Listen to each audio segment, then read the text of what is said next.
کیا انداز ہے حضور. بخاری مسلم کے لفظ سنو.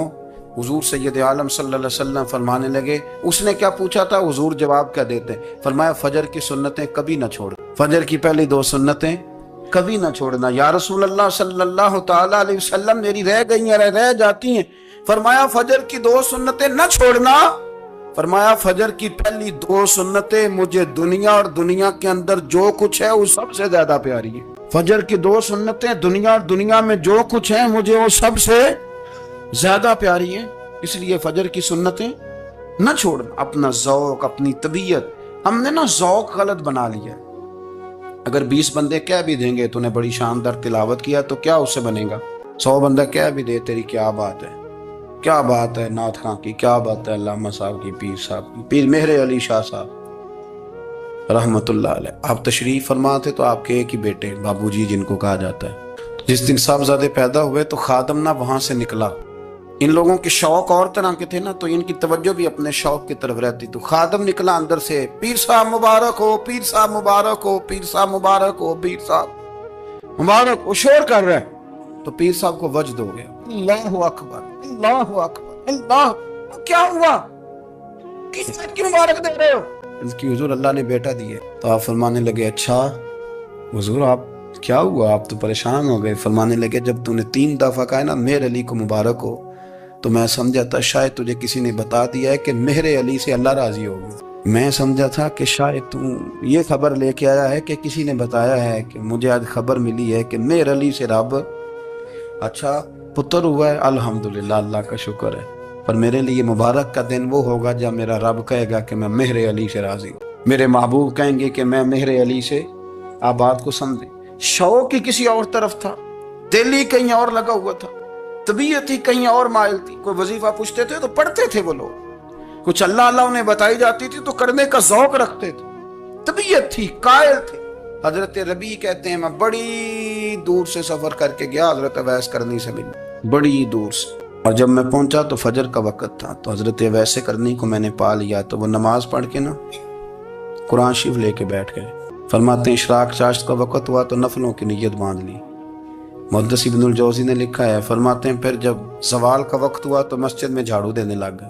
زور کی نماز پڑھ کے تو عصر کی تیاری تک وہ مسجد میں بیٹھے رہے. اور میرے نبی پاک علیہ السلام نے فرمایا جو نماز کے انتظار میں بیٹھا ہو وہ نماز ہی میں ہے, وہ نماز ہی میں ہے. فرمایا میری دنیا, میری امت کی جو رہبانیت ہے نا وہ اتنی ہے کہ نماز کا انتظار کرے.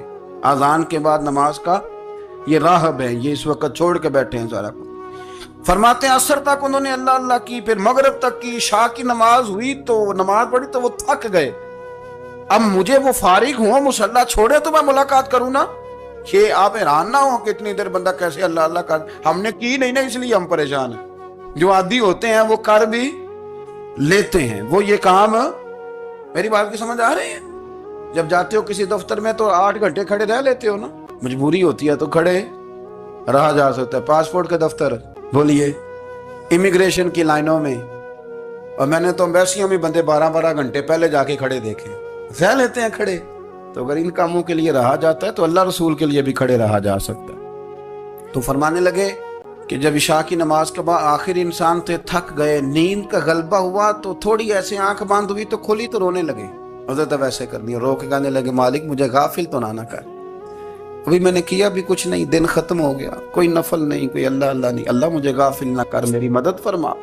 فرماتے ہیں جب وہ روئے تو میرے ساتھ جو شخص تھا میں نے کہا اٹھو چلیں. کہنے لگا حضور ملنا نہیں. فرمایا جو میں لینے آیا تھا وہ مجھے مل گیا, جو میں ان سے سیکھنے آیا تھا وہ مجھے نصیب ہو گیا, اب اور میں نے کیا لینا, ختم ہو گئی بات, اٹھو چلیں.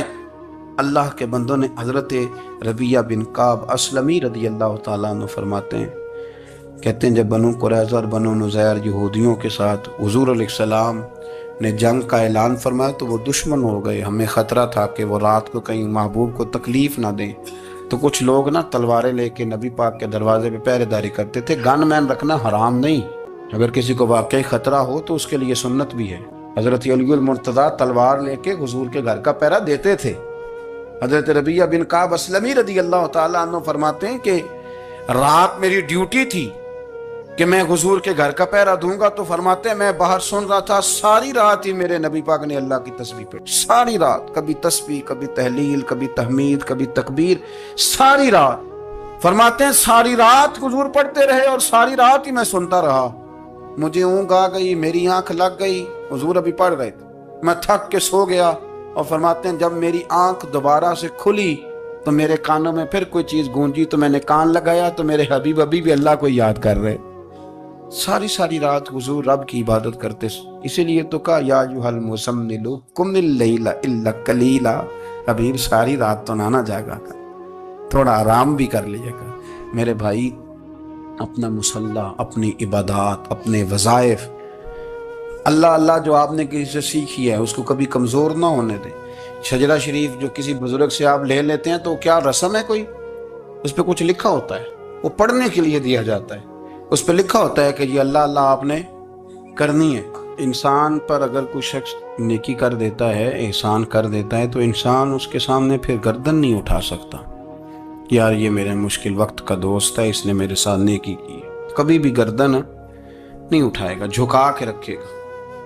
تو اگر عام کوئی نیکی کر دے تو اس کے سامنے انسان کبھی گردن نہیں اٹھاتا، تو جو رب ساری نعمتیں عطا فرمائے، جو کہے کہ تیری تخلیق میں نے کی، تجھ سے پہلوں کو بھی پیدا میں نے کیا، تیرے لیے زمین کا بچھونا بھی میں نے بچھایا، آسمان کی چھت بھی میں نے لگائی، تیرے لیے زمین سے ساری اناج کو، پھل کو، کھیتیوں کو نکالا بھی تیرے لیے، اب تو اس طرح کر کہ تو میری عبادت کر، تو میری بارگاہ میں جھک جا۔ بہت سارے نشے لوگوں کو لگے ہوئے ہوتے ہیں، ہر آدمی کوئی نہ کوئی نشہ کرتا ہے، کوئی دولت کا کرتا ہے، کوئی شہرت کا کرتا ہے، کوئی اپنی تعریف کا نشہ کرتا ہے، دو چار لوگوں سے تعریف سن کے مطمئن ہو جاتا ہے۔ ناراض تو نہیں ہوگی اس جملے سے؟ کرتے ہیں لوگ دولت کا نشہ بھی۔ یہ جب نقصان ہوتا ہے تو بندے بیمار نہیں ہو جاتے، پیسے ڈوب جاتے ہیں تو لوگ بیمار نہیں ہو جاتے، تو اس کا مطلب یہ ہوتا ہے کہ نشہ ٹوٹ گیا ہے۔ اب بہک ہوئے ہیں نا تھوڑے سے تو کانپتے ہیں، تڑپتے ہیں، پریشان۔ نشہ ہی اسی طرح ہی کرتا ہے نا، نہیں ملتا تو پریشان ہوتا ہے۔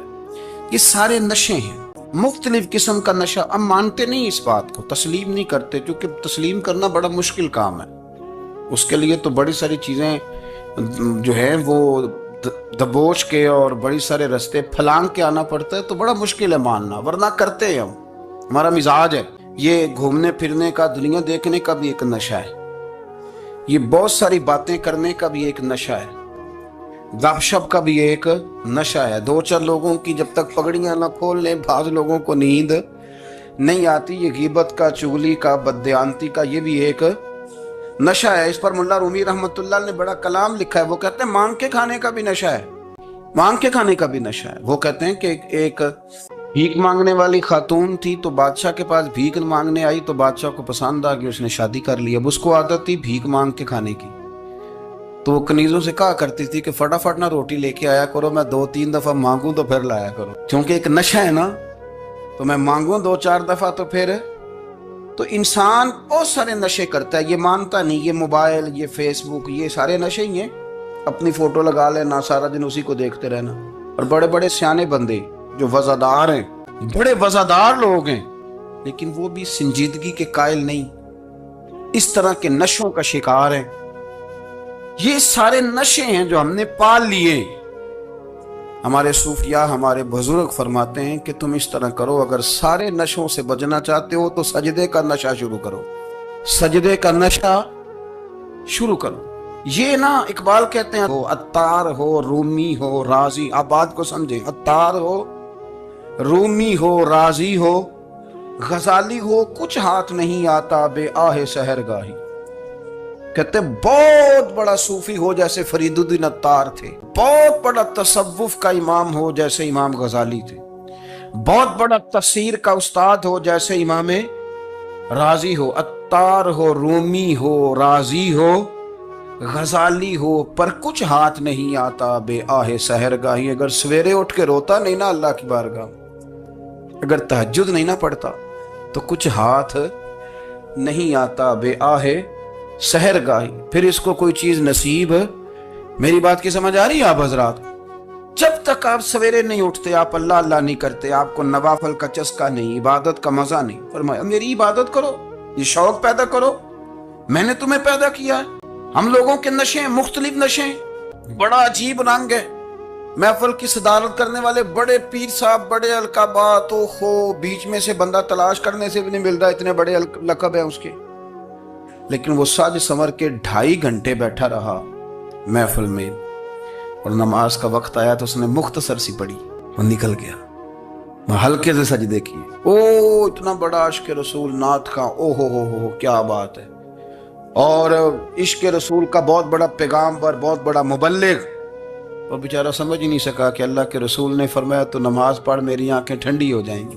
تو یہ نشے کے عادی تو ہیں پر حقیقت کے قائل نہیں ہیں۔ یہ بس ٹھیک ہے، خوابوں کی دنیا میں لوگ زندہ ہیں، پر جن کو یہ جو نشہ تھا نا عبادت کا، یہ میرے رسول پاک کی چاہت ہے، یہ میرے نبی کریم علیہ السلام کی۔ آپ دیکھیں نا، حضور مہینوں جا کے غار حرا میں بیٹھتے، کیا وہاں تبلیغ کرتے تھے؟ کوئی کتاب لکھتے تھے؟ رسول کریم علیہ السلام مہینہ رہتے غار حرا میں، کوئی نہ مجھے دیکھے، کوئی نہ مجھے ملے، حضور یہاں کیا ہے؟ فرمایا میں اپنے رب کی عبادت کروں گا۔ نبی کریم علیہ السلام نے سجدوں کے ساتھ پتھروں اور پہاڑوں کو آباد کر دیا، سجدوں کے ساتھ۔ آپ کا سجدہ آپ کو بہت ساری چیزوں سے چھڑا لیتا ہے، یہ بہت ساری جگہوں سے جھکنے سے بچا لیتا ہے۔ صوفیاء، اولیاء یہ کیا کرتے تھے؟ یہ سجدے کا ذوق ہی تو پیدا کرتے تھے۔ سجدے کا ذوق شاہ عبدالعزیز دباغ رحمۃ اللہ تعالی علیہ اپنے مریدوں سے فرمایا کرتے تھے کہ اگر تم پکے نمازی بن جاؤ نا، تہجد گزار ہو جاؤ، تو میرے پاس آنا جانا چھوڑ دینا۔ عرض کی حضور کیوں؟ فرمایا میں تمہارے اور رب رسول کے راستے میں رکاوٹ نہیں بننا چاہتا، اور میرا مقصود ہے تمہیں وہاں تک پہنچانا، جب پہنچ گئے تو پھر میری ضرورت ختم ہو گئی۔ ہاں کبھی وسوس آئے، شک پیدا ہو، تکلیف ہو تو آنا۔ بیت المقدس پر قبضہ تھا عیسائیوں کا، تو صلاح الدین بڑے پریشان تھے۔ بابا جی کہنے لگے پتر کیا ہوا؟ کہنے لگے حضور پتہ چلا ہے دشمن کے 2 بحری بیڑے اسلحہ لے کے آ رہے ہیں، مسلمان پہلے ہی کمزور ہیں، اور اب اگر 2 بحری بیڑے اور آ گئے تو حضور مسئلہ بن جائے گا۔ تو میں پریشان ہوں کہ کس طرح یہ کم مسئلے والی ہماری فوج ہے کیسے مقابلہ کرے گی۔ تو بابا جی کہنے لگے پتر اس طرح کرنا، آج رات تو بھی دعا کرنا اور میں بھی کروں گا، تو بھی دعا کرنا، آپ ناراض نہ ہونا، ہم تو پیروں والے ہیں، ہم تو پیروں کے نوکر غلام ہیں، ہمارا تو گزارا ہی نہیں، ہمیں تو ملتا ہے سارا کچھ وہاں سے۔ پر میرا سوال یہ ہے کہ تعویذ لینے جاتے ہو، نفل کیوں نہیں پڑھتے؟ رات اللہ اللہ کیوں نہیں کرتے؟ یہ بھی تو ہمارے بزرگوں کا ہی طریقہ ہے، انہوں نے تو ہمیں سکھایا ہے۔ صلاح الدین ایوبی سے بزرگوں نے کہا کہ رات آج نا اللہ اللہ کرنا، تو میں تیرے لیے دعا کروں گا، تو بھی دعا کرنا۔ تو بندہ جب دکھی ہوتا ہے تو سجدہ کرتا ہے، تو پھر ہی تو مصلی بھیگ جاتا ہے، پھر ہی تو مزہ آتا ہے۔ سکھی بندہ تو کعبے جا کے نہیں روتا، دکھی تھے، تکلیف تھی، تو سر رکھا سجدے میں تو تڑپ گئے۔ اور وہ بابا جی کہتے ہیں میں مسجد آیا تو صلاح الدین چیخے مار کے رو رہا تھا اور کہہ رہا تھا مالک میں کوئی اپنی شان کے لیے تو نہیں نہ لڑ رہا، اللہ کو میں کوئی قبضوں کے لیے تو نہیں لڑ رہا، مالک تیرے لیے لڑ رہا ہوں، مجھے بے آبرو نہ کرنا، میری مدد فرمانا۔ کہتے ہیں میں آیا تھا کہ مسجد میں دعا کروں گا، پر صلاح الدین ایوبی کو روتے دیکھا تو میں لوٹ گیا۔ تو سویرے صلاح الدین ملے تو بڑے خوش تھے۔ میں نے کہا پتر کیا ہوا؟ کہنے لگے حضور وہ بحری بیڑے 2 آ رہے تھے نا اسلحہ لے کے، دونوں ڈوب گئے پانی میں ڈوب گئے۔ تو بابا جی کہنے لگے صلاح الدین وہ پانی میں نہیں ڈوبے، وہ تیرے آنسوؤں میں ڈوب گئے، وہ غرق ہو گئے، وہ جو تو نے مصلی بات کیا تو وہ تیرے آنسوؤں میں ڈوب گئے، وہ غرق ہو گئے، وہ تباہ، اتنے قیمتی تھے تیرے آنسو کے بہا لے گئے دشمن کے بحری بیڑوں کو۔ میرے بھائی ٹھیک ہو گیا جی، میرے عزیز سمجھ لیں اس بات کو ہمیشہ کے لیے، اور اس پر غور کر لیں اچھے طریقے سے کہ میرے رسول کریم سید عالم صلی اللہ علیہ وسلم نے نا ہماری توجہ دلائی، حضور نے ہمیں بتلایا، ہمارا ذوق بڑھایا عبادت کی طرف۔ ایک صحابی تھے حضرت ابو فاطمہ رضی اللہ تعالیٰ عنہ، یہ ترمذی شریف کی حدیث ہے۔ نبی پاک علیہ السلام نے فرمایا ابو فاطمہ قیامت کے دن مجھ سے جلدی ملنا چاہتے ہو کہ دیر کے ساتھ؟ تو کہنے لگے حضور کون ہوگا جو دیر سے ملنا چاہے گا، ہم نے تو جان دے دی وعدہ دیدار پر۔ اعلیٰ حضرت فرماتے ہیں جان دے دی وعدہ اور نقد اپنا دام ہو ہی جائے گا۔ مجھے لگتا ہے کہ یہ سودا نقد و نقد ہو جانا ہے، چونکہ ہم نے جان دے دی وعدہ دیدار پر۔ آپ نے وعدہ کیا تھا کہ مریں گے تو پھر زیارت ہوگی، تو مر گئے ہم زیارت کی خاطر۔